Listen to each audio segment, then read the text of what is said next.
Now, what I want in the displacement will actually use the vertices of the mesh and sort of like, instead of like using sculpting, it'll basically, it's like sort of like automatic sculpting, I guess. Well, might as well just go ahead and do it now. I'm gonna hit add modifier and displace modifier. Make sure it's below the subsurf in the stack so that it'll actually use the geometry that the subsurf has added.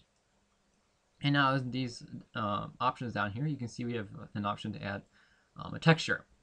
And the texture will actually make this bumpy or whatever. So we need to make that texture that matches the wood grain of the texture that we just put on here. All right, and why I'm opening the wood grain and not our spray painted texture is because we obviously don't want the spray paint, the color that we put on there to affect the bumpiness of the wood, because it's just the wood grain, whatever is underneath it, that's making the wood bumpy, not the spray paint, whatever. So going to colors, desaturate, makes it black and white. Click luminosity because I think it has pretty much the most contrast. Okay, go back into colors again, brightness and contrast, and turn the contrast all the way up. And you can adjust now the brightness to see what features are left in and left out. Now for this displacement modifier, I kind of want only the big features left in, so I don't want to put it too low because then it's really, even all the little lines and stuff are brought out. We don't want too much of that. So I'm going to put it pretty high. I'd say somewhere around there should be good. Press OK. File. Save as. Plywood 2. Displace. I'm just going ahead and leave this as a JPEG. It's alright. You don't need super high quality. Alright, save that. And go back into Blender. Go back to the texture panel. Click on new slot. Press new. Do image or movie and load it up. Okay. Open the image. You can see our image up here. And now I'm just going to name it actually displace. And I'm going to uncheck that so it won't actually be used for the texture data, but it'll just be assigned to this object. And because we don't want it actually to be used in the actually it's not going to be, yeah, we don't want it to be used in the anything down here like the specular or the normal or the color or anything. We just want it to be there. So go back into your modifier panel, and now if you click here, you notice that we now have a new texture called displace. And right away, whoa, it makes it all screwed up. And that's simply because the strength is way too high. I'll put it down to something like, change this to UV texture coordinates so it actually uses the UV. And right away, you can see pretty much what kind of an effect we have here. It's a pretty cool effect. It actually adjusts the geometry. And right now, I think it's still a lot too much. But I'm going to go ahead and select smooth. Oh, it's a little better. Although flat, you can kind of see more. I don't know.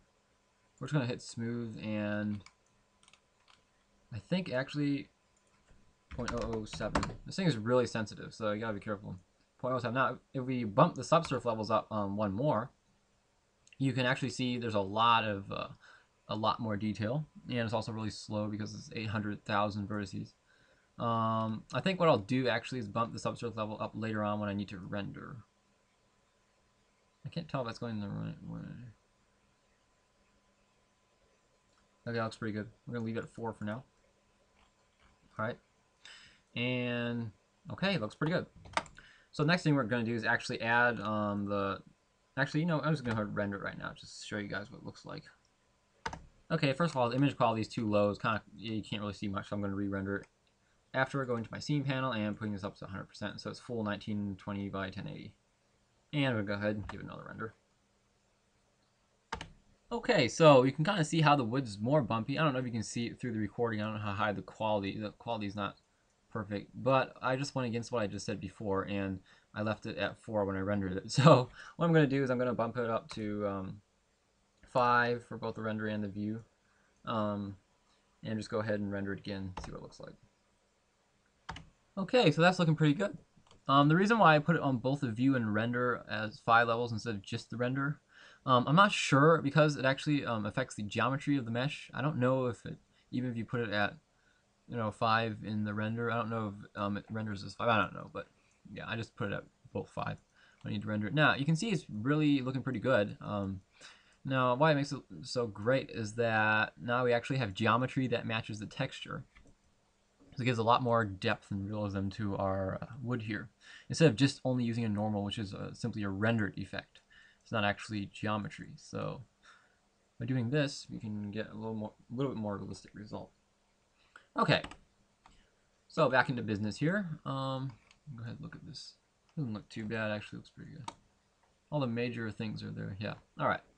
So I'm going to put it back down to 4 for now, so it's a little bit smoother in the viewport. And next thing I'm going to do is, of course, the normal map. So back into GIMP, and we have this image already open.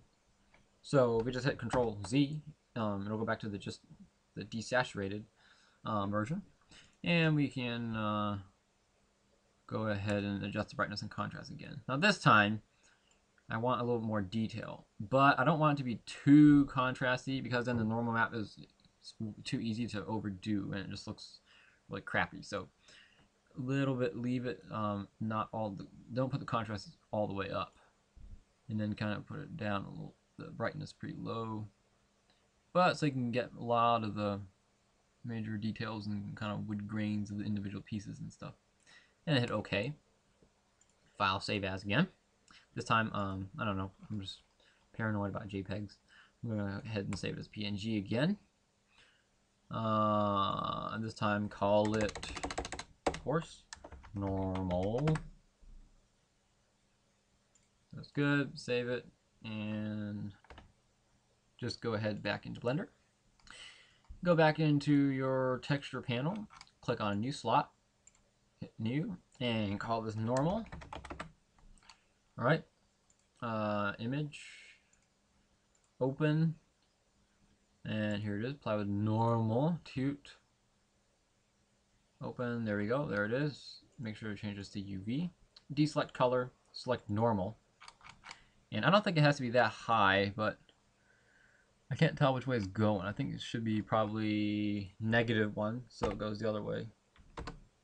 Now the only way to find out is to render, which I will do as soon as I save my file. And let's see what this looks like.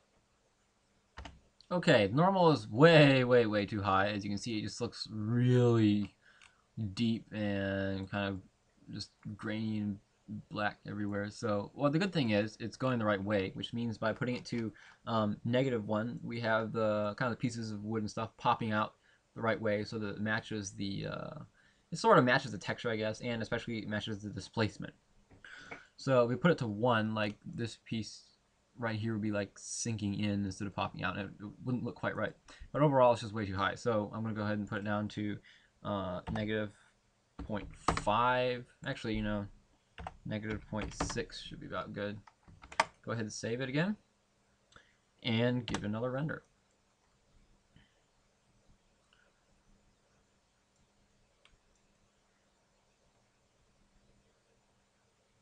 Okay, so it's still too high. It's just kind of overpowering right now. And yeah, I'm just pausing the recording while I render, by the way, so it doesn't waste too much time just sitting there watching it render. It's not rendering instantaneously, although I wish it would. You can see right here it's actually taking 1 minute and 19 seconds, 1 minute 19.21 seconds to render this, in case you want to compare render times and show how fast your computer is compared to mine. But anyway, so yeah, but it's looking a little bit better, so we're just going to keep going in the same direction. I'm going to put it down to -0.3, and then we'll just go ahead and see what that looks like. Okay, I think I forgot to explain before that the area lamp that I put in to fix up the lighting was to simulate sky reflections, so in the blue sky reflections. Although we did have, no, yeah, that's right. So the sun lamp, we had yellow, a bit of a yellow color to simulate the color of the sun. And the area lamp that we added in was to simulate the reflection of the sky. That's why it was a little bit of a blue color. And I found that to be a pretty good way to get some realistic lighting. for most scenes, actually most small scenes, including indoor scenes. If you have like a window or something into a room, you put the area lamp outside the window facing in for your sky reflections. So in this case, in the outdoor scene, I just stuck it so it's facing everything, and it used that as the sky reflection color. So you can see it does have a bit of a blue tinge to it, but the sun is casting a yellow light, which the sun does. So yeah, it makes it look pretty good. Hopefully realistic. Alright, you can see rendering here, and already that looks quite a bit better. Actually looks a lot better.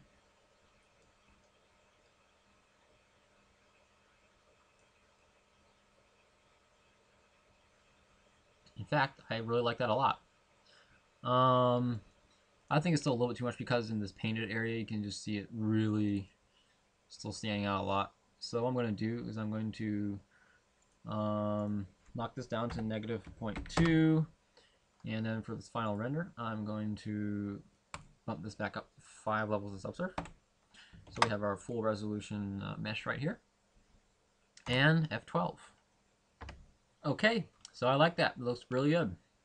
Normals aren't too high now, I don't think. It might be a little bit too high, but it looks all right. And I'm just going to do one more thing before I close this part of the tutorial. I'm going to try to do the tutorial in a little bit shorter sections right now, so if it crashes, I don't lose like an hour and a half's worth of recording. I don't like how thick these sharp these shadows were, so I'm going to see if I can't do something about that. Select the sun lamp, go into your sun panel, and where it says soft size, it says 1 right now. I'm going to bump that up to, let's say, 6. And of course now we have to go ahead and give it one last render. I'm going to go ahead and bump this back up to 5 and 12. Okay, I like that a lot better. Shadows are a little bit too soft now, but that's alright, we can fix it later. So that's all for this part of the tutorial. See you in the next part where we'll finish off the trash can. And if we have time, we'll go for the walls and maybe even put the dirt in the ground and stuff. So hope you enjoy this part of the tutorial and learn something from it. Stick with me and we'll do some cool stuff in the next part. Alright, see you guys later.